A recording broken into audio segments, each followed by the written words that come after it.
April 1 all fools day ആണെന്നുണ്ടെങ്കിലും ഇന്ത്യയിൽ അതൊരു പുതുവർഷത്തിൻ്റെ ആരംഭം കൂടെ കൂടിയാണ്.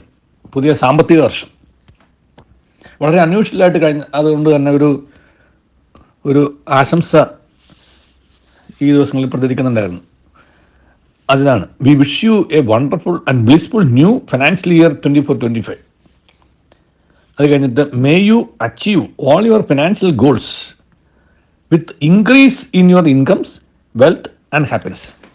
ഇതാണ് ആശംസ. നിങ്ങളുടെ സാമ്പത്തിക ലക്ഷ്യങ്ങളെല്ലാം വിജയപ്രദമാവട്ടെ, അല്ലെങ്കിൽ അത് നേടാൻ കഴിയട്ടെ. അതിൻ്റെ ക്വാളിഫിക്കേഷനാണ് with increase in your incomes. വരുമാനം വർദ്ധിക്കട്ടെ, സമ്പത്ത് വർദ്ധിക്കട്ടെ, സന്തോഷം വർദ്ധിക്കട്ടെ. അപ്പോൾ ഇത് അയച്ച വ്യക്തിയുടെ കാഴ്ചപ്പാടിൽ ഈ ഹാപ്പിനെസ് എന്ന് പറയുന്നതിൻ്റെ pre condition increase in income and വെൽത്താണ്. വരുമാനം വർദ്ധിക്കുകയും സമ്പത്ത് കൂടുകയും ഒക്കെ ചെയ്യുമ്പോൾ സന്തോഷം ഉണ്ടാവും എന്നുള്ളതാണ്. എനിക്ക് അതിനോട് കാര്യമായ യോജിപ്പില്ലാത്തതുകൊണ്ട് ഞാൻ അതിനെക്കുറിച്ച് ആലോചിച്ചു. മനുഷ്യന് സന്തോഷം നൽകുന്നത് വർദ്ധിത വരുമാനമാണ്, സമ്പൽ സമൃദ്ധിയാണ്. ഇത് രണ്ടും ഉണ്ടായാലും യാതൊരു തരത്തിലും അത് ഹാപ്പിനെസ് തരും എന്ന് എനിക്ക് തോന്നിയിട്ടില്ല. ഒരു പൊസഷൻ തരുന്ന ഒരു ഹാപ്പിനെസ് ഉണ്ട്. അത് നമുക്ക് എന്ത് കിട്ടുമ്പോഴും, ഒരു 10 പേന ഉണ്ടെന്നുണ്ടെങ്കിൽ ഒരു പുതിയ പേന കാണുമ്പോൾ അത് കിട്ടിക്കഴിയുമ്പോൾ ഉണ്ടാകുന്ന അതൊരു നൈമിഷികമായ ഒരു ഹാപ്പിനെസ്സാണ്. സന്തോഷം, മലയാളത്തിൽ സന്തോഷം എന്ന് പറയും. ആനന്ദം എന്നുള്ള വാക്കിന് പറയാൻ പറ്റില്ല, അതിന് ജോയ് എന്ന് പറയേണ്ടത് എന്തുവാട്ടെ. അപ്പോൾ അങ്ങനെ ഒരു ഹാപ്പിനെസ് ഇൻഡെക്സ് എന്ന് പറയുന്നത് അത് നമ്മുടെ വരുമാനവും നമ്മുടെ സമ്പത്തും ആയിട്ട് ബന്ധപ്പെടുത്തി ചിന്തിക്കുന്നത് തെറ്റാണ്. എൻ്റെ അഭിപ്രായക്കാരനാണ് ഞാൻ. കാരണം എന്തുമാത്രം സമ്പത്തുള്ള ആളുകളുമായിട്ട് ആണ് ഈ കഴിഞ്ഞ 40-45 വർഷത്തോളം ഞാൻ ഇടപെട്ടിട്ടുണ്ട്. വിവിധ കപ്പാസിറ്റിയിൽ ഇടപെട്ടിട്ടുള്ള വക്കീലായിരിക്കുമ്പോഴും അത് കഴിഞ്ഞ് റിട്ടയർ ചെയ്തതിന് ശേഷം ഈ ആർബിട്രേഷനിലും മീഡിയേഷനിലും ഒക്കെ ഇരിക്കുമ്പോഴാണ് കണ്ടിട്ടുള്ളത്, ജഡ്ജിയായിട്ടിരിക്കുമ്പോഴാണ്. പക്ഷേ ഇത്രമാത്രം സമ്പത്തും അത്ര വലിയ വരുമാനമൊക്കെ ഉണ്ടായിട്ടും അവരെല്ലാവരും ഒരർത്ഥത്തിൽ അല്ലെങ്കിൽ മറ്റൊരർത്ഥത്തിൽ സന്തോഷം അനുഭവിക്കാത്തവരാണ്, അല്ലെങ്കിൽ ദുഃഖം നേരിടുന്നവരാണ്, അല്ലെങ്കിൽ സംഘർഷത്തിലൂടെ കടന്നു പോകുന്നവരാണ്.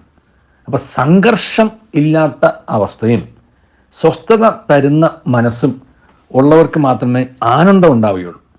ഈ സ്വസ്ഥതയും സംഘർഷമില്ലാത്ത അവസ്ഥയും ഇത് രണ്ടും കാശ് കൊടുത്ത് വാങ്ങിക്കാൻ പറ്റില്ല. അത് വരുമാനം ഉണ്ടായതുകൊണ്ടോ സമ്പത്തുണ്ടായതുകൊണ്ടോ ഒരിക്കലും കിട്ടുകയുമില്ല. അത് കിട്ടണം എന്നുണ്ടെങ്കിൽ നമ്മുടെ മനസ്സിൻ്റെ തന്നെ ഇവയോടുള്ള സമീപനം, സമ്പത്തിനോടും വരുമാനത്തോടുള്ള സമീപനത്തെ ആശ്രയിച്ചിരിക്കുക. അത് ഓണസ്റ്റിയെക്കുറിച്ച് എന്തിനാണ് നമ്മൾ ചിന്തിക്കേണ്ടത്? ഏറ്റവും വലിയൊരു നമ്മുടെ ഇൻവെസ്റ്റ്മെൻറ്റാണ് ഓണസ്റ്റി എന്നുള്ളൊരു കാഴ്ചപ്പാടുണ്ട്. ഒരു ഇൻഡസ്ട്രിയിൽ the most costliest double superlative ഉപയോഗിക്കുകയാണെങ്കിൽ ഇൻവെസ്റ്റ്മെൻറ്റ് ഈസ് ഓണസ്റ്റി എന്നൊരു വാക്ക് ഉപയോഗിക്കാറുണ്ട്. അതിൻ്റെ ഒരു നല്ലൊരു അർത്ഥം, അല്ലെങ്കിൽ അത് ഉദ്ദേശിക്കുന്ന യഥാർത്ഥത്തിലുള്ള അർത്ഥം എന്ന് പറയുന്നത് അതുണ്ട് എന്നുണ്ടെങ്കിൽ ബാക്കിയെല്ലാം ഈ സ്വസ്ഥത ഉണ്ടാവും, ഒരു സംഘർഷം ഉണ്ടാവുകയില്ല.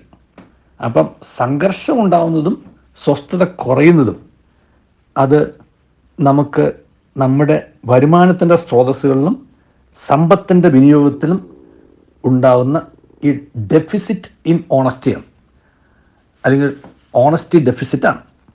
ഓണസ്റ്റി ഡെഫിസിറ്റ് മാറ്റിയെടുത്തു കഴിഞ്ഞാൽ വരുമാനത്തിൻ്റെ സ്രോതസ്സിനെക്കുറിച്ചും സമ്പത്തിൻ്റെ വിനിയോഗത്തെക്കുറിച്ചും അതിനെക്കുറിച്ചുള്ള അവയോടുള്ള നമ്മുടെ ആ സമീപനം മാറ്റിക്കഴിഞ്ഞാൽ ഒരുപാട് സംഘർഷങ്ങൾ ഒഴിവാക്കാനാവും, ഒത്തിരി സ്വസ്ഥത മനസ്സിന് കിട്ടുകയും ചെയ്യും. അതാണ് നമുക്ക് നീണ്ടു നിൽക്കുന്ന സന്തോഷം തരുന്നത്. അങ്ങനെ നീണ്ടു നിൽക്കുന്ന സന്തോഷം ഉണ്ടാവട്ടെ എന്നും അതിനുള്ള തുറന്ന മനസ്സും നേരായ മനസ്സാക്ഷിയും നമുക്ക് ഈ സാമ്പത്തിക വർഷത്തിൽ ഉണ്ടാവട്ടെ എന്നും ആശംസിക്കുന്നു. ദൈവം നമ്മെ അനുഗ്രഹിക്കട്ടെ. നല്ലൊരു ദിവസം എല്ലാവർക്കും നേരുന്നു.